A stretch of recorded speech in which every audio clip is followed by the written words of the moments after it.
Good morning, everyone, and welcome to today's webcast on improving insights by aggregating on-farm trial data.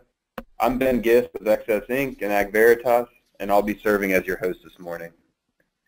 And before we get started, I'd like to thank all of you for joining us today. We're really excited about this latest topic in our Precision Ag Insight series, and also to hear Chad's thoughts and experience on aggregating trial results for better decision making on his and his clients' own farms. I also want to quickly share with you the format of our webcast, which we're planning to keep to about 45 minutes to be respectful of everyone's time this morning. So the first thing is that we've muted all the phones and computer microphones for all of you listening in to reduce the excess noise. But we do want you to actively participate with us throughout the webcast by using the questions area of your webcast controls that you see on the right-hand side of your screen. And so if you have any comments or questions that you'd like us to address, just use that questions box and we'll get to those questions throughout the webcast or have a Q&A portion at the end if time allows.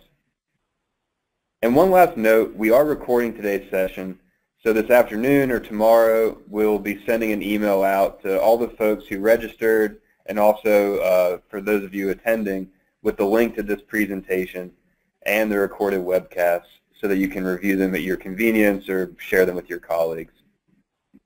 And so like I said, I'm the host this morning, but Chad is our speaker. And for those of you who don't already know Chad, he's the owner of Godsey Precision Ag, and he's going to be sharing some of his own thoughts and experience on this aggregation topic for on-farm trial work. But before Chad shares his thoughts, I want to start us off by touching briefly on the importance of on-farm research. Now, we all know on-farm research is important to answer grower questions and demonstrate the benefits of new products or practices. And if done well, it can increase profitability for that grower over time. It can help them stay ahead of new regulations, understanding how new products perform on their fields, and ultimately be good stewards of their land. And although testing the same product across multiple fields facilitates knowledge of how it performs on the specific tested acreage, aggregating those results can provide additional insights for more accurate decision making, both on the tested fields and in other fields that may have similar characteristics to those that you are testing. Which is a nice segue into the first question that we asked all of you when registering for the webcast, which was, which best describes how you have considered using aggregate results from on-farm trials? And here are your responses to that question. And so it looks like for those of you who are aggregating your own on-farm trial results, the majority are using these insights to make better decisions on the fields where the trials were run, rather than on other fields not in those trials. Chad, is that your takeaway here also, or do you have anything to add, or is it surprising? Yeah, Ben. No, I guess it's kind of what I had thought we would see. I think it is an indication that a large soil, roughly a third of the registrations or the people that registered, really haven't thought, or probably have thought, but just haven't figured out how to implement. But really, all of us want to, especially when it comes to product comparisons, we need to start testing it over a broader area and get a yes/no answer. Do these products work? So yeah, it's nice to see that a lot of people are thinking along the same lines. Yeah, absolutely. I think that's a good point, Chad. And really, with that, Chad, I'm going to kind of turn it back to you to kick us off by starting to outline some keys to successfully planning for these on-farm trials.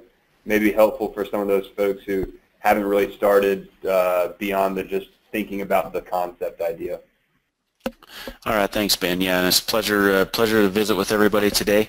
The first few slides or minutes of the webinar here, I just want to maybe some of this is a review for a lot of you, I'm sure, but some of the things that I've implemented over the last couple of years to try to increase my chance, I guess you could say, of overall success. First point I want to make is quality over quantity. I used to have the mindset that if we put out 100 on-farm research trials, let's say for an example, we'd be happy if we got 25 of those back. We figured if we got enough out, we would get a few good ones back. I've really taken a different approach the last few years and really focus on the quality aspect of it. Only worked with producers that I knew would take the time to collect good quality data at the end of harvest, or get a correct as applied map back or as planted map back. So really focused on the quality over quantity. Second point is keep it simple. By this I just mean product A versus product B, or a product versus a historic farmer practice, something along those lines. The third thing is the reduced noise, and this is really where data aggregation comes together. We don't necessarily have the potential to reduce noise in an individual trial or an individual field, but we can kind of overcome some of that noise. Perhaps a little better when we have multiple locations or multiple studies included in an analysis. And you can never be 100% certain that yield differences in a trial are solely due to the treatments being evaluated.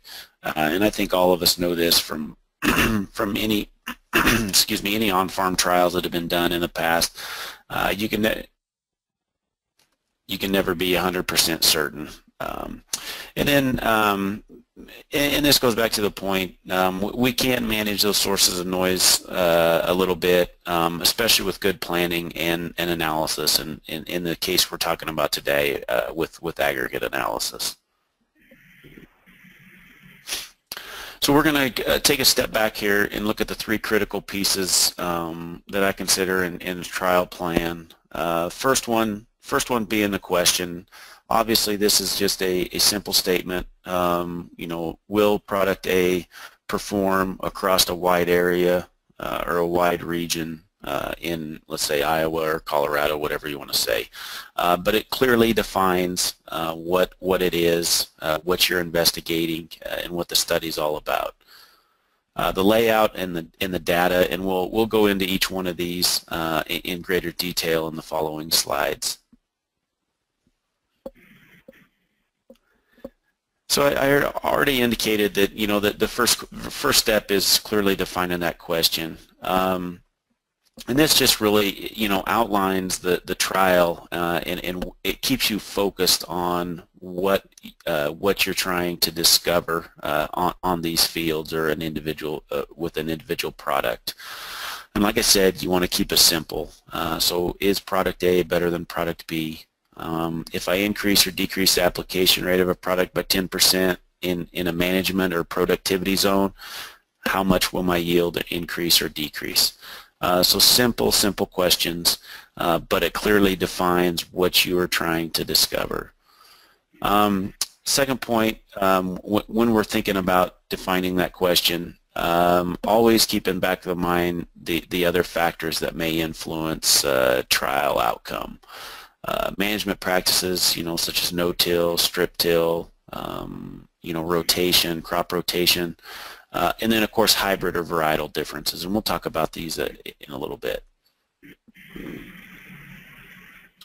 All right, now the second critical piece of a trial layout or trial plan is the actual layout itself. So I want to spend a little bit more time here because this may be the layout is important for a individual field trial where you only have one location, but probably is just as important, or maybe perhaps a little more important when we talk about data aggregation and layering these fields on top of each other to try to get a clearer answer. So I want to spend a little bit of time on the layout. So for considerations for the layout, of course, if we go back to the objective of the study or that question that we clearly defined, we need to keep that into the back of our minds. Do we want to evaluate a specific product on a specific soil type? So if that is part of the objective, we need to keep that in the back of our minds. Second thing is background information. What information do we have available? Do we have previous year's yield data? Do we have soil maps, elevation, slope, EC, soil test results, things like that? The third thing is the equipment and logistics. Of course, we need to think about harvesting, harvest width. That may influence our application width, or how wide our strips, if we use strips across the field to evaluate products or rates. We need to keep those things into mind, because obviously it makes it better, and we'd reduce some of that noise when we do match things like application width with harvest width. It makes it easier in the end. The 3 R's of on-farm trials, of course, randomize, replicate, are the 2 big ones there, and then request help if you think you may need help, laying out your on-farm trials. So those are the 4 things to kind of keep in mind when you're for the layout portion of the on-farm trials.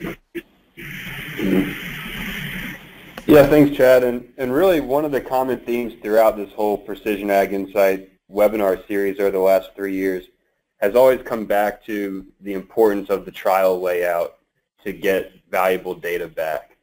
And I have an example here that I want to show that has a few screenshots of AgVeritas that really help highlight this importance.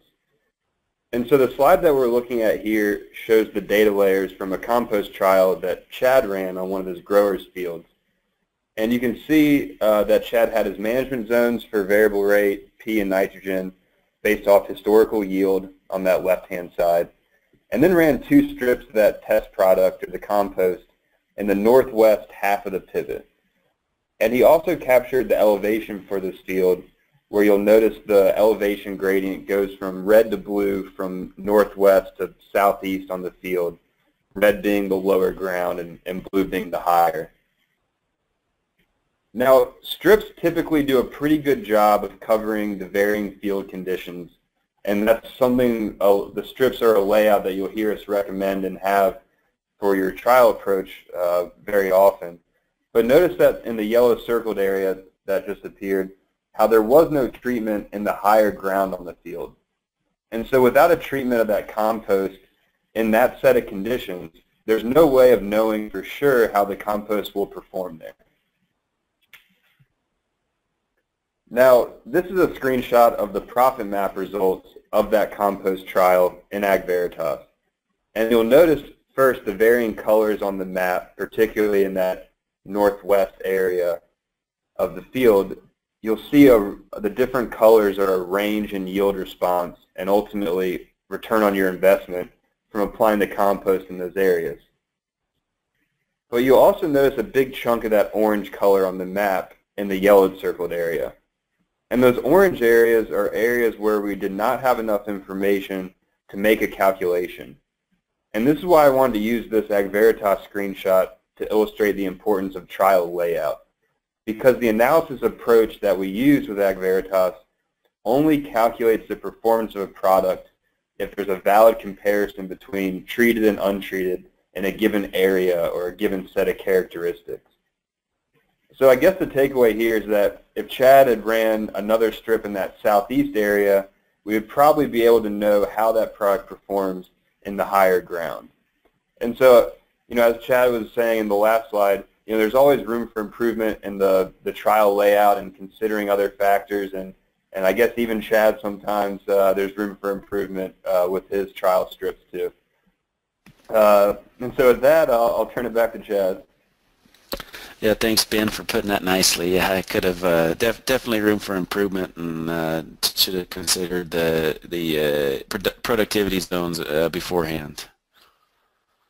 Yeah, absolutely, and actually that's the next topic we were going to talk about, which is including those productivity zones to get a more accurate or more insightful aggregation.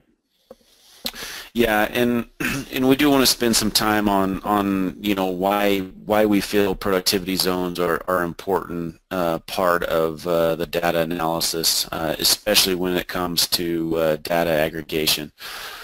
So if you think back a few slides to when we were talking about the 4 considerations for layout, and one of those I talked about briefly was what data what data do you have or background information do you have available. You know, productivity zones, what we're calling them here, some people may refer to them as yield potential zones or management zones, but we're going to use productivity zones as kind of a generic term. I think everybody can familiarize themselves with that term. The biggest reason why we think productivity zones are important is because they take into account some aspect of temporal variability, or that variability from year to year in most that we always have in whether it be dry land or irrigated fields. And this really gives us a good, I guess you could say, a good baseline to compare treatments against. And especially when we get into data aggregation, we start looking at multiple fields in multiple areas. We can always kind of go back to those productivity zones as kind of a baseline, and that really separates, or it seems in most cases to separate the data, and really provides maybe a more clear, or maybe provides a higher degree of certainty when looking at the results. So that's kind of why Ben and I feel like it's important to include those productivity zones in analysis when we have them. And then also obviously it helps with data layout, like Ben just described. Mm-hmm. Yeah, definitely. And these productivity zones are some way of normalizing the yield that you've seen on a field. Has been something that we've seen more and more from our clients as they start to consider aggregation and what data layers to include and which ones are going to be meaningful when you actually do pull those results together. And so like you said, it's in a way become the common denominator, the more common baseline layer that a lot of folks are using to sort of normalize those fields.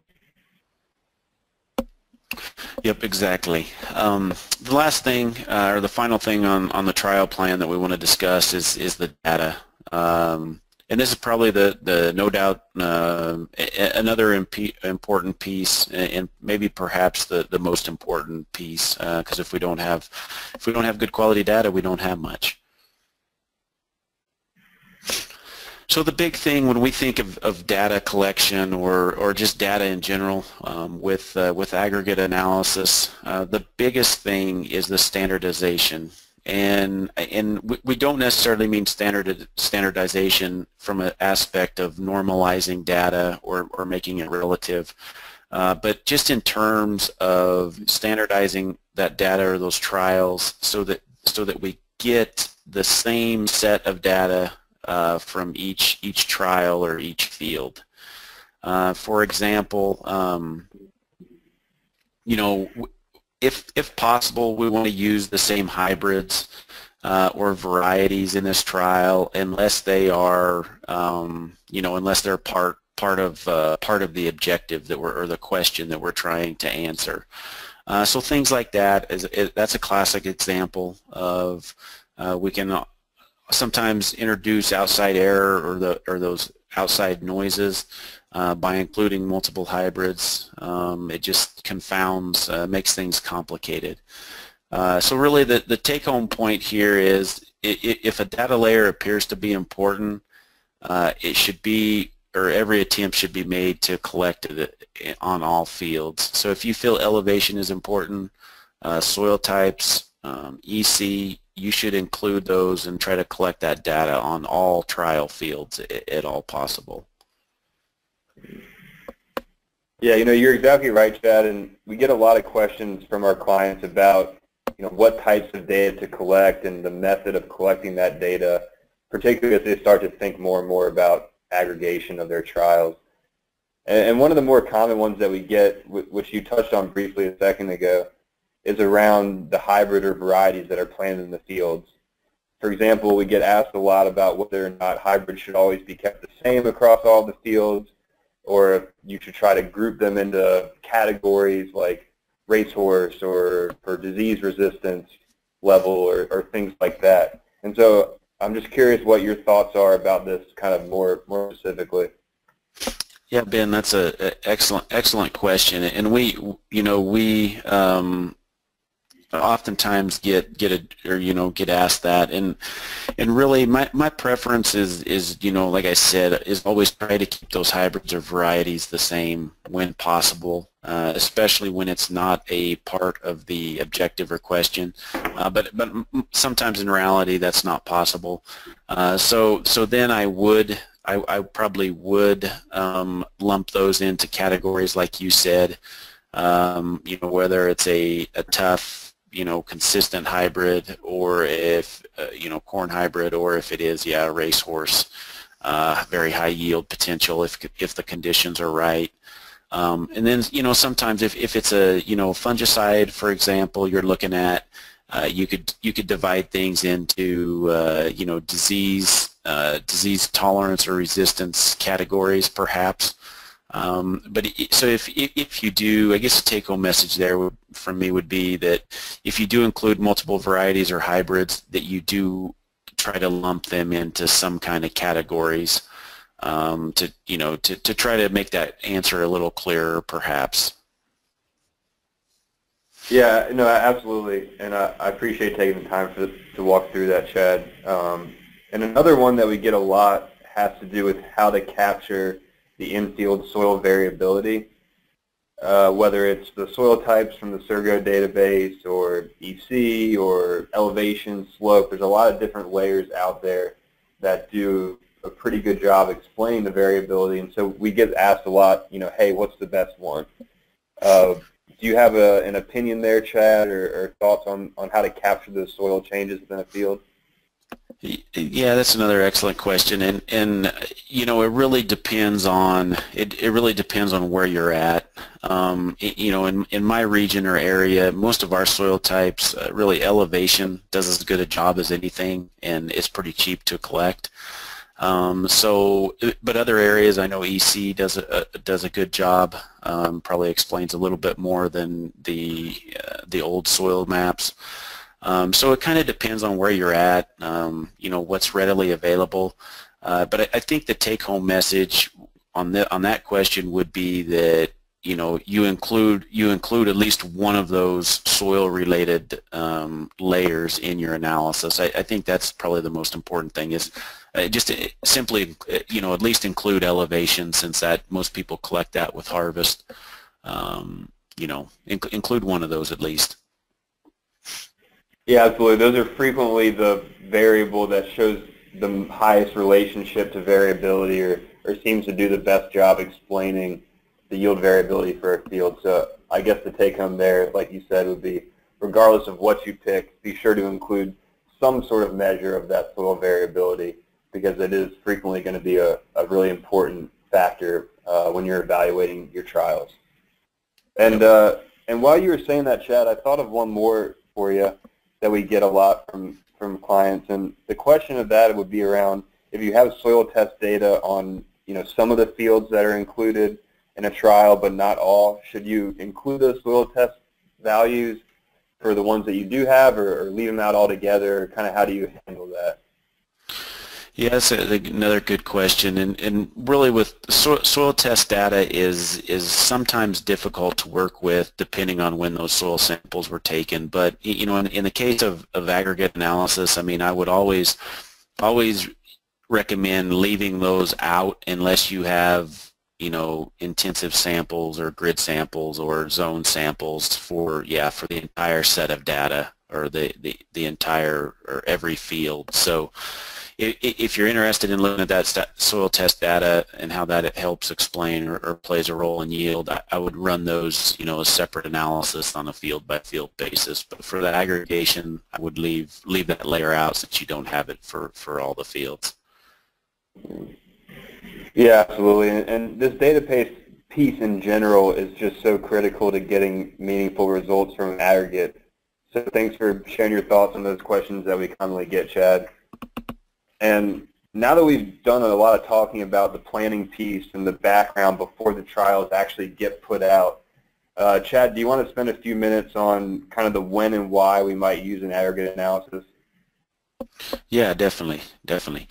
Aggregation enables the results of multiple single field on-farm trials, just like I mean, that's what aggregation is combining multiple trials in this case to try to help us get a broader conclusion from each individual trial.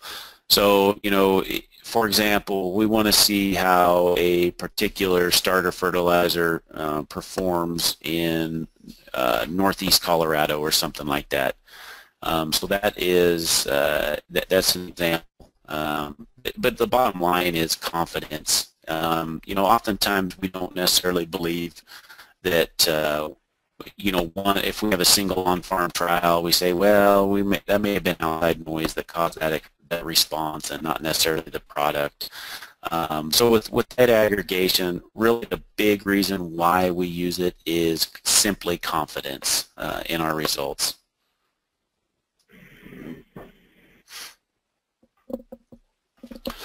When we think about aggregate analysis, knowing what to aggregate can be even more important, and this goes back to including the same layers of information or data, and also when it's appropriate to aggregate across multiple sites or locations. Obviously, if we have some generic product, A versus B, we want to compare. One of the questions we need to ask is, what is the level of aggregation? Farm versus region, or some broader area. And so, a good way to think about this is, let's take for example seeding rate, which that's kind of a complicated question. We often have multiple rates. We don't have a single A versus B.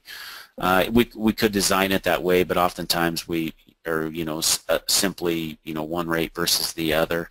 But most of the time we have multiple rates, so it's a little more complicated. But we know with seeding rates, we have those will likely vary or could likely vary between farms, just based on production practices, maybe fertility practices, irrigation practices, tillage. So those often can change.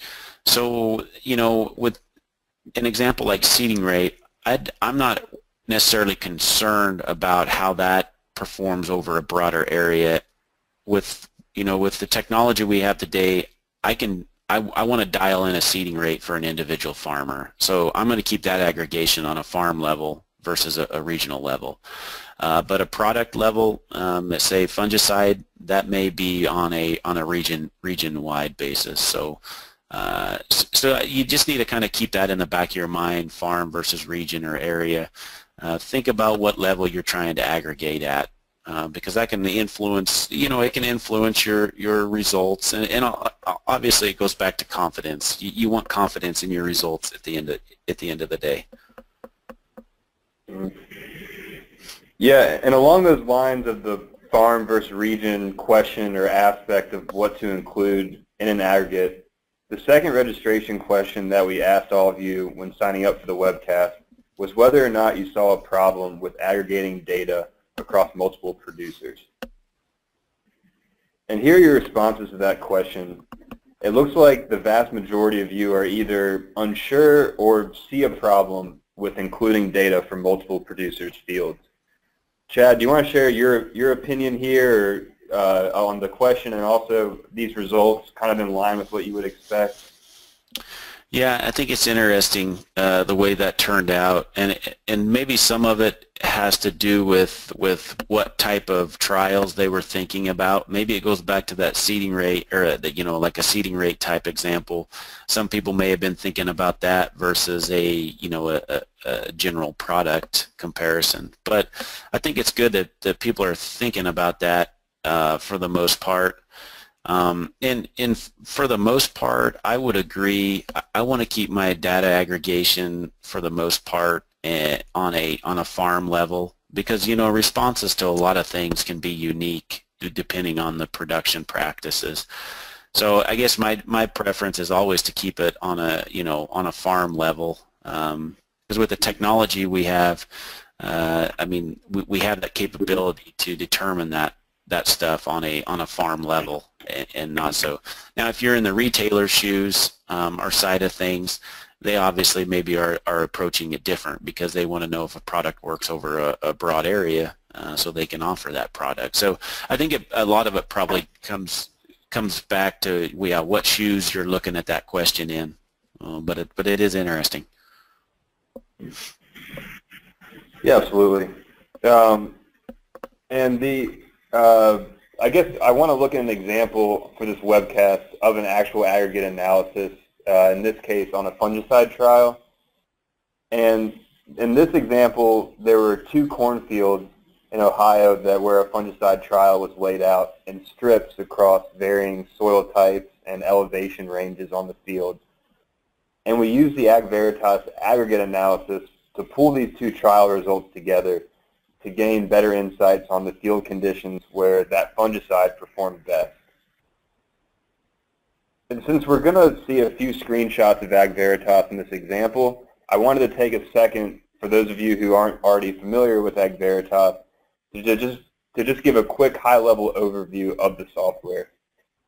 And so what AgVeritas is a yield analysis software that takes the stack of data that you'd have for your field, in this case for a trial, so whether it's that hybrid selection or productivity zones or those whatever variable you're using to capture soil variability, we take those factors and analyze them against the yield for that season using a spatial statistics model to determine which of those factors are impacting yield more or less relative to each other. And so really what we're doing is we're building a unique model for each of these fields based on the impact that each factor is having on yield.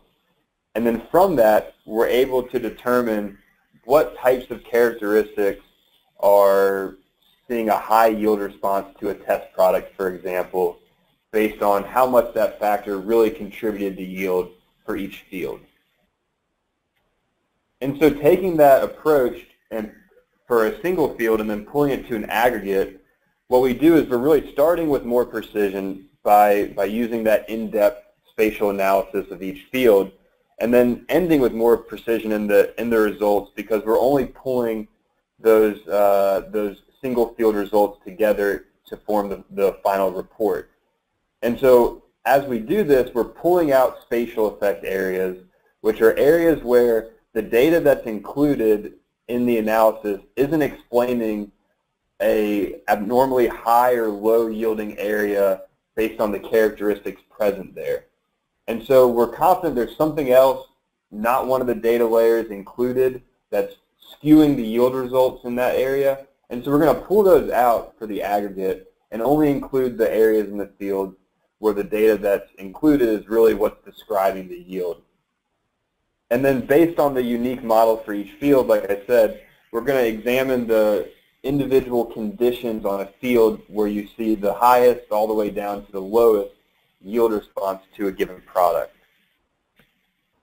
And so here's just another quick refresher so you can remember the trial layout and the different variables included. But once we run each field individually and then pull it together in an aggregate analysis, you get a report that looks like this. And so we're looking here at the yield response to that fungicide test product versus an untreated check. And each one of these bars on the screen here shows you a different yield response to that product under a specific unique set of characteristics on one of the fields. So for example, if you go and click on this top bar on the chart there, you'll see some information about what characteristics are present there. And so it looks like that was a Crosby silt loam soil and a relative low elevation on the field. You see the actual raw elevation value there. And as you collect more variables, maybe hybrid or EC, you would also see that information here. And so then you can also go and say, okay, well, I see there's also some areas where the product isn't performing very well. And so if I click on the lowest bar there, for example, now we see that that's in a different soil type. It's in that Miamian silt loam. It's in sort of a medium relative elevation on the field, so somewhat flat. And so the real goal here then is to start to see the trends and where that product is performing best so that you can pass that knowledge on to other fields or other producers. And so that's what we're looking at here is the different colors now on the chart are the varying soil types across these fields. And so what you can start to do with this report is see, hey, there's a lot of this lime green color towards the top. So that Crosby silt loam seems to be a soil type where that fungicide is really helping the yield. And then if you start to look to the bottom, there's a lot more of the orange and purple colors there. And those are that Miami and silt loam soil type where we're just not seeing as high a yield response to that fungicide. And so that's really the goal here with the aggregate is to start to see the trends where a product performs best and where it performs not as well. And then if your goal is really to kind of summarize across the acres where you ran the trials, what percentage saw a positive response to a product and where did they not? That's what this pie chart is showing is across the two trials that we aggregated, 92.9% of the acreage saw a positive response to that fungicide and only 7% didn't see a gain. And you might notice here that the overall acreage, the 1.2 for none and 16 almost for the test product, are a lot smaller than you would probably expect for the total acres across two on-farm trials. But if you recall, when we do an aggregate, we're only going to look at areas of the fields where we had a treated and untreated area in every unique set of characteristics on a field. So for example, if there's a certain soil type on a field that had a treatment but not an untreated check, those acres would not be included in this aggregate.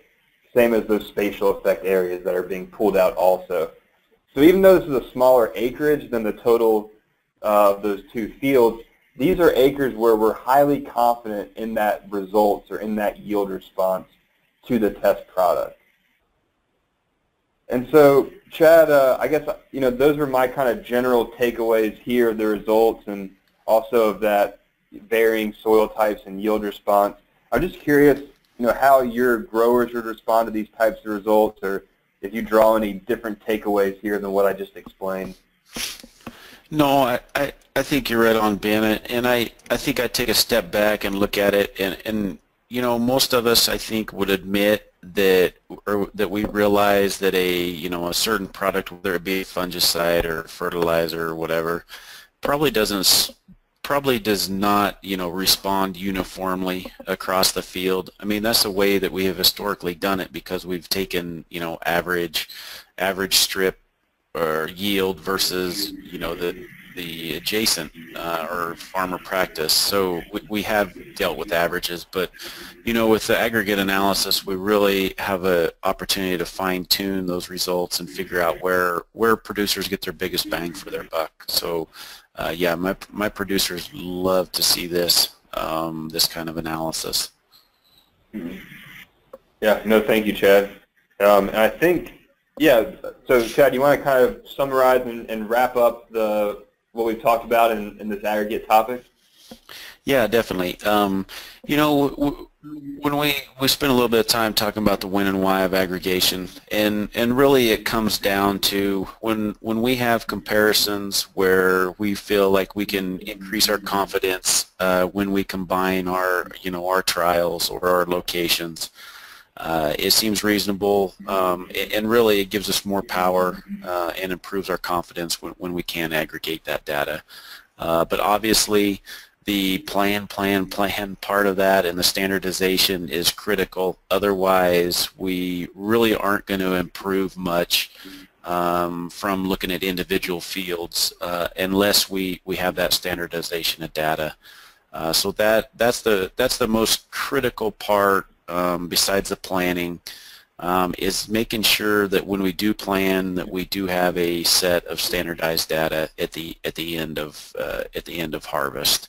So yeah, I can't encourage you enough to think forward, plan ahead, and you obviously will have better results and more confidence in your results at the end of the year.